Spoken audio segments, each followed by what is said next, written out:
self-quarantine edition of the Rutgers Rant. I am not physically joined by Keith Sargent and James Cratch. We have separated each other by one county distance in all directions to make sure that we do not contact each other. Can you describe where you're sitting, Sarge? Is there, Cratch, what kind of situation are we at here? Just so I know that you are also taking precautions to make sure you don't, go near anybody. I'm home. I'm working at the back table. I do have my kids home. And I just want to say that in general, non-coronavirus like times, I still want to be as far away from Steve Politi as possible. Yeah, that's nice. I set you up for that, didn't I? That's good. That's good. And Cratch, you're in your apartment. What is it? My apartment in New Brunswick. Yeah. If I look out my window, I can see SHI Stadium. Oh, okay. Nothing going on there. And, anybody there? Yeah. Yeah, no one there. Relatively this way. Like I live on a pretty busy. My apartment building's on a pretty busy street in New Brunswick, Piscataway area. And yesterday I went to pull out of it, and I was able to turn right and left with not a single car in either direction coming at me. Oh boy! Which is something I haven't experienced in basically close to 2 years here. Wow. I'm a little disappointed that Greg Shanno has not solved the coronavirus yet. I thought that would be something that he would be able to take care of while we were gone. Yeah, actually, that was like a really kind of underreported rider in the contract was like a pandemic research clause that it adds 2 years to his contract in event of a world pandemic. Guys, you got to laugh, because if you don't laugh, you could cry. And I am assuming that there have been some tears shed in the Rutgers fan base over the last 72 hours. And guys, I was thinking about it this way, and this is what struck me over the weekend. The Rutgers fans went from they're anticipating that they're going to see something that they hadn't seen for 30 years. Then being told, well, it's going to happen, but you can't physically attend the game. Then being told, no, it's canceled entirely. It's over. That's it. Sorry. And then being told, go into your house, close the door, and don't come out for 2 months. I mean, it's just kind of insane. I mean, before anyone could grieve about losing this thing. And I think that's a real acceptable emotion for people who are that dedicated to this team to feel that way, to grieve a little bit about losing this excitement. I know I understand it's not the biggest thing going on, and there's far bigger concerns in the country. But I mean, gosh, guys, and Sarge, you were there. I mean, with me, it's just a crushing blow for everybody involved. Yeah, and I talked to a lot of Rutgers fans over the weekend, even while I was in Indianapolis. And I'll say this, and this kind of speaks to just being a sports fan in general. I don't think you need to apologize for being a sports fan, for having that escape and having that ability to actually root on a team and root. I don't think you need to apologize for this hurting. And of course, there are bigger things that in this world, and everyone wants to stay safe. And of course, that doesn't mean that something that you've been rooting for, something that you've been following for all this time, that is not supposed to affect you. It does. It affects a lot of people, and a lot of people are hurting in terms of just being a sports fan, being a Rutgers fan in general. Right. And it's just, Cratch, just to give you a sense of what it was like out there. I mean, it probably is one of the more surreal experiences that I've had in sports that day on Thursday. I mean, it was, we get to the arena thinking the Big Ten quarterfinal or whatever second round is going to be played. And, the gym's empty. Everyone just has this weird feeling about it. And then these kids come out for layup lines, and they're slathering their hands with hand sanitizer at the bench. And I'm just thinking to myself, this is just too surreal to possibly, this can't happen. And then sure enough, as soon as they get out there, the trainer says, back to the locker room, everyone back to the locker room. And just like that, the season's over. I mean, that's how the Rutgers season's going to end. I mean, I don't know. What was it like back here? So, Cratch, take me through. What were you seeing from the home front? So, I covered the Big Ten wrestling tournament on that weekend. Right. And obviously, you guys. So there it was like everyone was there, and you were kind of mindful of it. So I walked out of the rack on Sunday night thinking, if they have this thing in 2 weeks, National Wrestling Tournament, there's going to be no fans there. Right. Like, but then for me, I was on Twitter. I think it was Tuesday. I want to say it was the night before. Scrolling through Twitter, and I see like Royce Young from ESPN was like, something's going on here at this Utah Jazz Oklahoma City Thunder game. Like, everybody is. The players have been told to freeze, the referee's talking to the trainer. And the minute we kind of found out that game was suspended and that Rudy Gobert had coronavirus, I was like, this is over. Yeah. Like, it's all getting canceled. It's done. Once the NBA suspended the season, and I just think, to me, and I think you wrote this, like, it's insane that they even allowed Rutgers and Michigan to show up on that morning. Right. Like, it could have been worse. I mean, the Big East canceling a game at halftime, like Val Ackerman should maybe be fired for that. No, absolutely. But it's just it just felt like it was one of these situations where it felt like the conferences wanted the NCAA to shut everything down, and the NCAA wanted every conference to shut things down to get to the point where they could just say, okay, well, it's all over. And it just felt like there was a sense of denial for whether it be, the conferences or the NCAA or even fans, media members of like, well, there's still, like, even though every data point said this can't happen, right? The people were like, oh, we're still going to find a way. Like, oh, you know what? We're just going to have the tournament in 1 week in July, and we're going to have it like, in a gym in Peoria, Illinois, and we're not going to let anybody in, like something like that. Like, it just seemed like there was this kind of denial that this is, this is a historic, once a century kind of event. And unfortunately, it kind of avalanched at the worst possible time if you're a college basketball fan, if you're a Rutgers fan. And even after that, I mean, the fact that the NJSIAA had this long, drawn-out process to not play high school basketball. Don't even get me started. Everybody was already a champion anyway. Oof. It's just right. But I think now it's finally settling in. Like, this is very serious, and it's going to be a long haul until we get back to normal. Trying to find a way to make sure Manasquan gets its sectional crown. I mean, come on, people, just get a grip. And what strikes me though, in this, as we think about this team, Sarge, it's like, it feels a little bit to me like, the 1980 Olympians. I don't know if that's too much of a parallel. People who will, it'll be defined by not being able to take it to the final step. And I hope that when we think back to what this team accomplished, it'll be looked at fondly and it won't be looked at as a missed opportunity, because that would be really a shame. It's still, this is 18-1 at home. This is a team that 11-9 in the Big Ten, exceeded expectations in every way, brought this community and fan base together, won in an electrifying fashion, overtime victories on the road. Everything it was asked to do, it did. Excited people. I just hope that we're not thinking about it, in a couple of years as, the team that was denied an opportunity. You know what I'm saying, Sarge? Yeah, and think about it. The last couple of years, how many times have you written that 29-year NCAA tournament drought? And I don't know if we'll regurgitate it. I mean, it is a fact. I mean, next year will be 30 years, but it deserves an asterisk, right? Because I mean, they were going to be in. There was 107 different brackets. They were all unanimous saying that Rutgers was going to be in. Steve Peichel said that they were going to be in, and Pat Hobbs said that he felt that they were 1,000% in.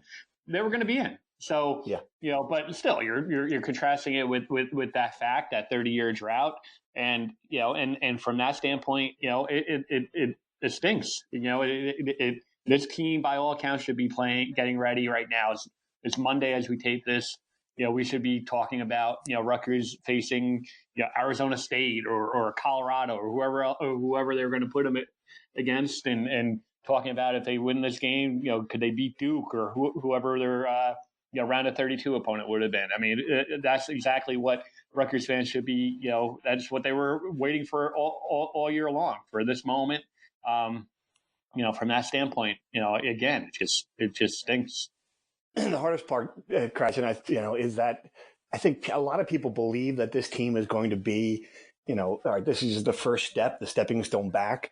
There are no guarantees about that. I guess I go back to that. Sometimes a team just finds finds that magic and gets together and does things, and the next year it's gone. What's your best guess? Do you think in a year from now we are going to be sitting here regretting this missed opportunity, or are we going to be in the same position, even with a better version of the basketball team? I think this team is young enough that there can be optimism that it's going to be better. But you're right. I mean, especially in college basketball, how many times does a team, win a national title and then not go to the tournament the next year? It happens a lot. I mean, it's just you have these a lot, especially if you're a program like Rutgers is a developmental program where you're kind of on like a 4 to 5 year, rotation. And, the great fear is, okay, this was like the peak and now it's going to kind of slide down. I don't think it is because, while we'll see what happens with eligibility, you're losing Yeboah, you're losing Carter, got Gio, Ron Harper, Miles Johnson, they're all a year older. I mean, but at the same time, too, there's a lot of pressure on this coming season, this 2021 season, because this is Gio's last year. Right. He's kind of the focal point of the program and kind of been the guy who's kind of lifted this thing out with Peichel. It's his last year. It's go time for him.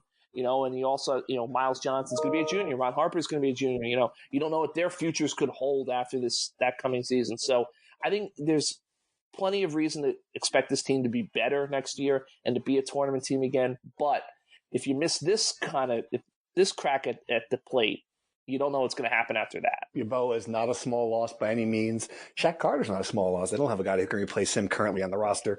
Sarge, what do you think? Take the same question. Is this going to be? Here's why I would argue with my friend James here.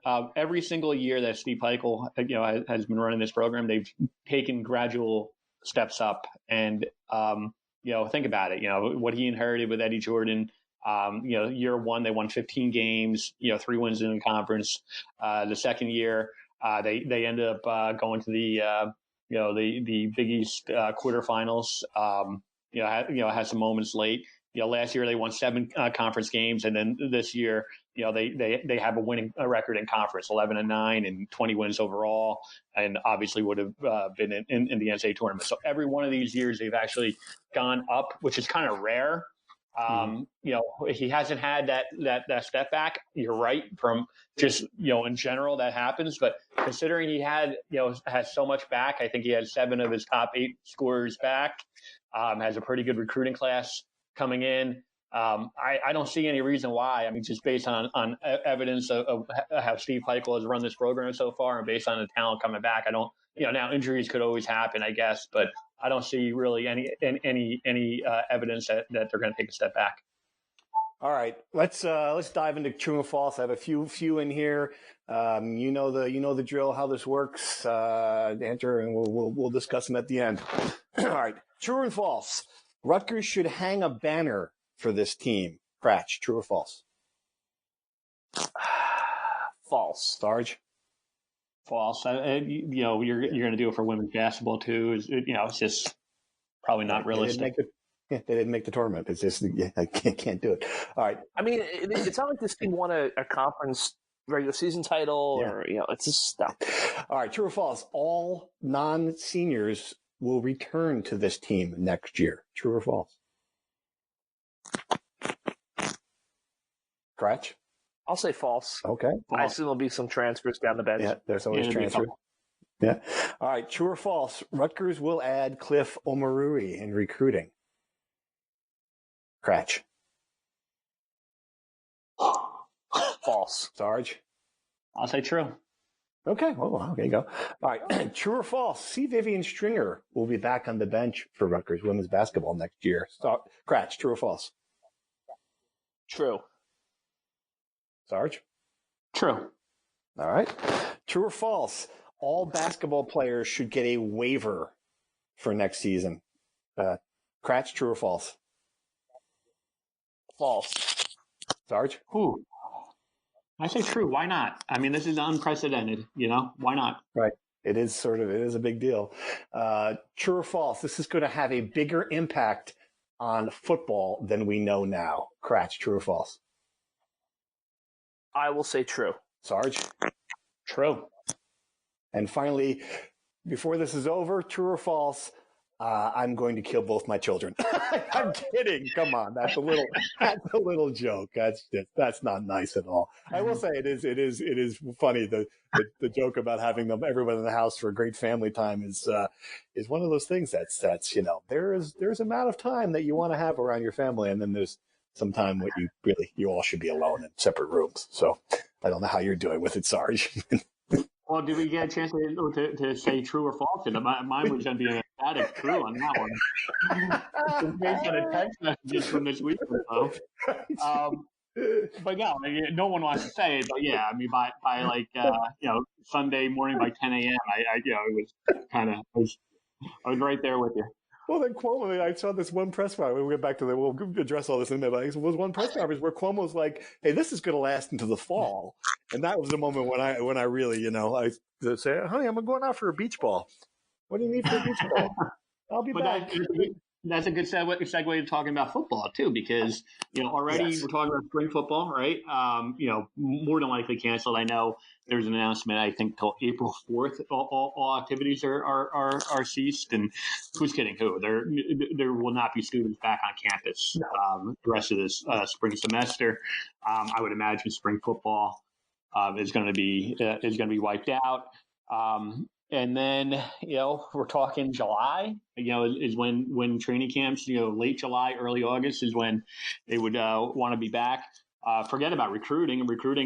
That's going to be ceased for the time being. So, any thought about this not having an effect on football? I mean, it's obviously going to. It's just a matter of, how big of an effect are we talking about, training camps in August? Are we talking about a delay to the season? Oh, and there's a bigger picture too, Cratch. It's not just the logistical part of football. I mean, it does take some of the, the excitement, the momentum. Obviously people aren't talking about this stuff for good reason. Does it put rain on the Schiano train a little bit, you think? I think so. I mean, but I also think that, one thing, and I've been kind of working on it's like, they can't recruit on campus or off campus, but they can still call, text, DM, all of that. I think what this is really going to, what I'm intrigued to see is how do these schools kind of take advantage of, because the one thing is this, baseball shut down for now, basketball, NBA, NHL, college hoops, college sports, okay. College football is fortunate that it's still like, yes, they can't do spring practice, but other than that, it's kind of the same situation. I think we're kind of seeing that with the NFL forging forward with free agency. How does Rutgers kind of engage and build anticipation for excitement? I mean, and I think Greg Schiano is a guy who probably is meant for a crisis like this. Yeah. If does Greg start doing like fireside chats basically on Twitter where he starts, hey, today we're going to talk about what I want to do with the stadium. And he throws it, stuff like that. That's a great idea. Obviously I think the fundraising, that's what I'm saying. Like, I feel like a guy like Schiano is going to take this moment to find a way to still be around in an unconventional way. Yeah. But my big thing is, assuming, I don't think it's going to let's say we're back operational pretty much by mid-July, June, okay? I would think that you're not going to maybe necessarily have spring football practice, but are you going to make it so the coaches can be parts of, summer workouts? Right. And that's probably going to change the recruiting schedule. I think worst case scenario, maybe there's no non-conference games and you just play 9 or 10 Big Ten games and you're done. But I do think it's going to impact football in a way that they're going to have to get creative in terms of preparing for the season. Is Big Ten Media Day is going to happen? Right. We might just be right out of the crisis, and now the whole world's going to converge on Chicago and be in a hotel. I don't know if that's going to happen, stuff like that. But I do think that you're going to see a change where we're not going to have spring practice, but they're going to have to find a waiver to let the coaches work with the kids in the summer, so these kids aren't showing up to training camp, on August 1, having not played any football. since and that's going to benefit the teams that already have coaches in place and aren't changing systems and aren't, bringing in an influx of players. Rutgers has a lot of things going against it in that scenario. It's a good point. But, to the broader idea, we don't know what the world's going to look like a week from now. You can't predict what it's going to look like a month from now. So it's just, I will be very interested to know from both a professional and personal standpoint, like, what is the time when it's going to be all clear? Who's going to give that bat signal for the world, for the sporting world, to say, okay, we can go back to playing games now. That to me is going to be the big question. All right. So you both said false to all non-seniors returning to the team for basketball. Do you guys have do you think it's going to be a bench player, or is there any concern that, a guy who's in the rotation is going to transfer out?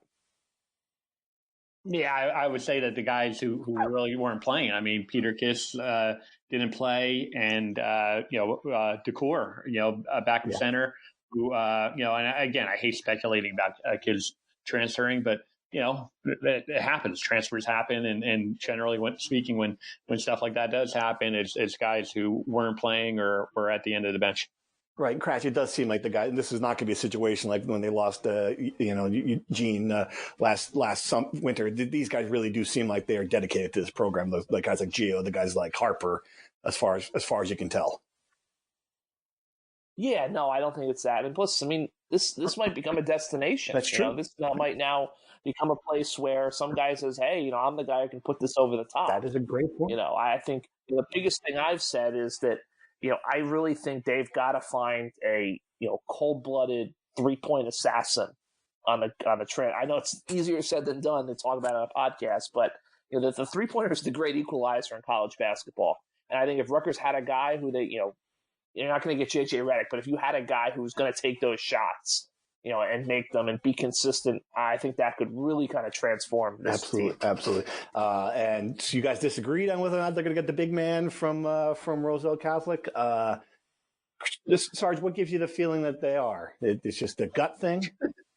Yes, momentum. All along we've heard that Arizona State and Bobby Hurley was the leader in the clubhouse, but it just seems, talking to some recruiting insiders, in the last couple of days over in Indianapolis, it just seemed like the momentum was gaining for Rutgers, and I guess he has a date, toward the end of March that he wants to announce it. And, again, no inside information. It just seems talking to some insiders who get a sense that, that Steve Heichel has gained a lot of momentum in it. I'm going to say true. That would be a huge, huge deal for the program. Anything else that we did not cover there, Crash? You want to chime in on? Oh, my thing with the extra year for the eligibility is, I think that basketball is the most difficult sport that the NCAA is going to have to grapple with, because obviously with spring sports, it's blanket, everybody gets one back. For wrestling, the way I look at it is, you already had your national tournament qualified. You only had 330 wrestlers in the country, Division I, left. So those are the guys who should be getting a waiver. If you were eliminated in your conference tournament and you were done already, I don't see why you'd give those guys a waiver. I think basketball is where it gets difficult because, like Nebraska, their season was over. They lost and they weren't going to the NIT. They weren't going to go to the CBI. Does that team, everyone there, deserve a year? No. That's the question. Do you give a waiver to every team that was still in a conference tournament? Like every player, like Northern Iowa, they lost in the first round of their conference tournament. They were on the bubble. But do you give those guys a waiver because they would have gone to the NIT? I just think that's where it's going to get very complicated. And Sarge is probably right. At the end of the day, it probably just needs to be a blanket yes. But then I think you're going to create, the NCAA is so worried about the transfer portal and the perception of free agency.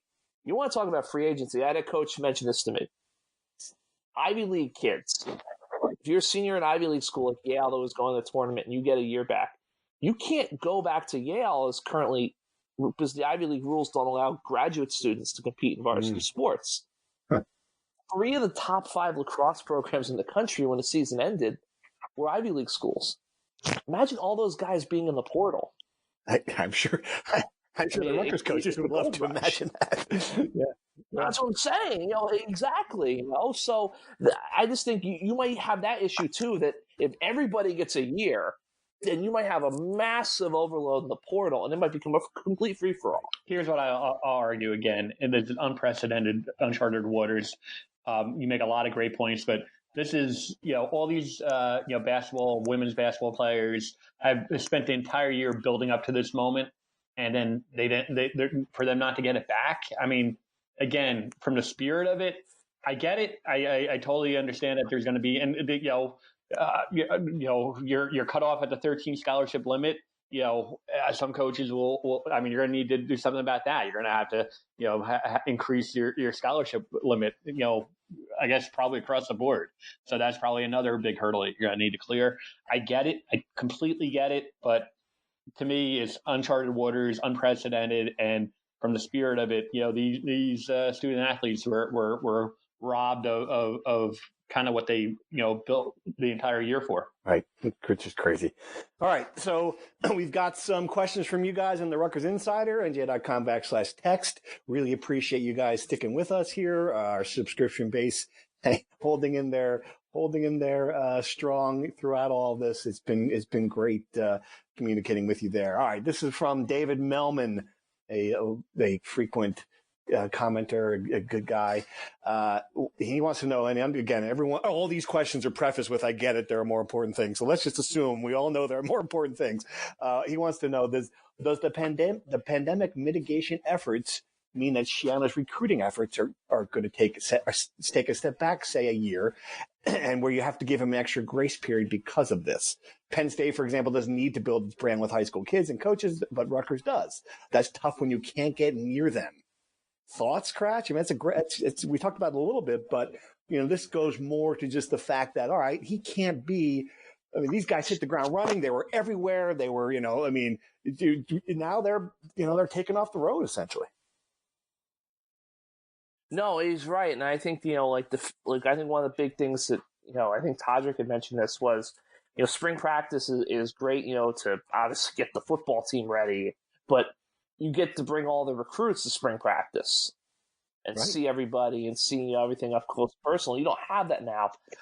Yeah, I think it's definitely. I don't want to say it's it becomes like it's an excuse, long running excuse, but I think it's definitely something that has to be taken into account. But I think it's also the one kind of positive thing is that everybody in the country is facing this the same way, because the conferences have kind of passed a blanket thing. I mean, if it was a situation where, if there were, Minnesota had one case and they basically were trucking along as usual, and Rutgers had these comps, obviously there's a lot more, cases here in New Jersey, that would be a real concern. But I think the one thing is that everyone's kind of behind the eight ball together, and I think that kind of helps and mitigates the mitigation. PJ Flex had years and years to have relationships with the sophomores and juniors that are coming up. That's the one difference. And Shannon's been out of the game. So I think you can call him back, which that's true. Yeah. I think is something that is a guy like him probably can find ways to take advantage of. All right, here's another one about basketball. Sarge, do you think Rutgers will be ranked in basketball preseason polls next year based on this season? What do you think? Yeah, with the amount of players that they have coming back, I wouldn't be surprised. I mean, it's just those preseason polls, especially they are so based on the blue bloods and the traditions, and who finished the year in the top 25, but based on everyone coming back, based on 20 wins, based on a winning Big Ten record, I wouldn't be surprised. Right. Yeah. I mean, there's no reason. I mean, they just look at where teams finish. I think it's more likely that they're in that others receiving votes area, which would be good, because that means if they come out strong to the season. Savvy voter. Right. Yeah, it would take a savvy voter, to do it, but those preseason magazines would probably go a long way as well. Right. All right. Cratch, how about you feel this one? What can you tell us about the new football transfer, Marquise Morris? I saw that Todrick had some information on this morning. Just another big body. Got any sense about this? Yeah, so he's sounds like he's going to be a preferred walk-on guy who can try to play his way into a scholarship. played at Bergen Catholic, so obviously, ties with Nunzio, Johnny Langan, Augie Hoffman, obviously. I guess he saw that to mention Todrick's story. I'm sure he knows him, obviously, from the Big North, days. He's got 4 years of eligibility. He was at William and Mary last year, and he redshirted. He's going to have to get a waiver to be eligible immediately. But so obviously it's kind of hard to predict the status of that or whether he'll get it or not. I tend to think that in these kind of crazy times, the NCAA will probably be a little bit more liberal and lenient with the waivers than they were expecting to be coming out of last offseason. So, yeah, I mean, I think he's a guy who's in there to compete. I don't think he's a plug-and-play, starting tackle tomorrow. I think he's a guy who is good, depth pickup and a good, kind of, get the jersey ties, get the more Bergen Catholic ties, Big North ties in there, and you see what he can make out of him. But as Todrick has written, he seems to have the physical frame and stature to be a Big Ten player. Here's another one about football. I think the defensive line will be the most improved unit with the Ohio State kid in the secondary. Maybe the defense as a whole will surprise. Sars, what do you think? I mean, is this, I don't also factor in a very good defensive coach just taking over the program. Are we going to see a much improved defense when this team gets on the field? Yeah, the defensive line was a weakness for sure. I'll give you another reason why they're going to be a lot better. I think Jim Panagos is going to make a big difference, yes. and he's back. Another guy, Scott Falone. Scott Falone, I know he's not dealing with the defensive line per se. I think he might be dealing with the other side of the ball. But he's going to have an impact. His presence. He was one of the best defensive linemen in recent history. So absolutely, I think it was really one of the weaknesses of the team. They do have a lot of talent coming back, and then the guys that Shiano has picked up in the transfer portal should certainly help. All right, Crutch, a bunch of wrestling questions. How would you sum up how this season went for Rutgers? Expected, disappointed, optimistic going forward? That's the first one. Go ahead and field that one. I'll get the next one to you. I would say about expected. On the whole, I think that they had a winning dual meet record, which was something that I think was kind of in doubt. And they had several dual meets that kind of slipped away from them. If they win one bout here or there, they would look much better. They Princeton beat them for the first time in 30 years, but barely beat them, and that required a rebuilding, and had to bring a 3-time All-American out of red shirt to do it. Big Ten tournament was a little bit disappointing. Only have 2 AQs out of there, but they still had 5 national qualifiers in total, which I think I haven't told you before the start of this season that's what they would have. You would say that's a pretty good season for such a young team, rebuilding team. I think very optimistic about the future. We don't know what the eligibility situation is going to be, but they're recruiting well. They've got some, a guy like Jojo Aragona you think is going to make a big leap. Sammy Alvarez was already kind of a, national All-American caliber guy. You got something to build with potential. Alex Esposito is kind of a surprise at heavyweight at the end after Christian Clucci's out. They've got a lot of talented recruits in the program. They're redshirting guys who are coming in. The future's pretty bright for this team. I mean, next year is going to be a big year where they can kind of potentially make a move. And the other thing too is the transfer market. We'll see how that plays out. But I think this could be this was a transition year, but they got through it. And now next year, I think they could really do it. Along those lines, will Pagano get an extra year? And is there any buzz about Soriano potentially returning? He wants to know if the Olympic trials would impact that decision or if he is just a goner. Yeah, so Pagano, I think it's going to really come down to it. He'd be a 7th-year senior.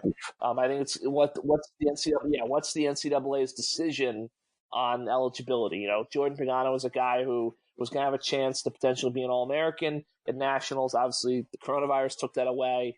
So I think he's a guy who, at that point, I think one of the things that everyone has to factor in, I'm not speaking for Jordan specifically, is even if these guys get given another year, at that point in your life, some people might just be ready to move on, and do something different. So, but if he gets the year of eligibility, I would think, he's a guy who could definitely be back. Soriano, I mean, I will say this. He was recently in the Rutgers room, I was told. He's been around a little bit more frequently, not dramatically. I don't think anyone really knows what Nick's going to do. I think all his energy is focused on making the Olympic team. Obviously, the Olympic trials have been postponed. We don't know when they're going to happen, but he'll definitely be a contender at 57 kilos. And after that, I mean, I would say this. If you asked me 2 weeks ago, I would have said I don't think Nick Soriano is going to come back to Rutgers. I think he's done with college wrestling. I think it's kind of turning a little bit. So I think there's a little bit more kind of optimism, if that's the right word, that he might be coming back. But far from anything reportable or really anything solid. Right. I'll hit you with a two-parter too, Sarge. A couple of people want to know, now the softball season's over. Do we have any update on what happened with the softball scandal? Is that still in the works? Yeah, there's a independent law firm that is investigating it, and from our preliminary reporting, every player, every member of the program from the last year was interviewed by the law firm.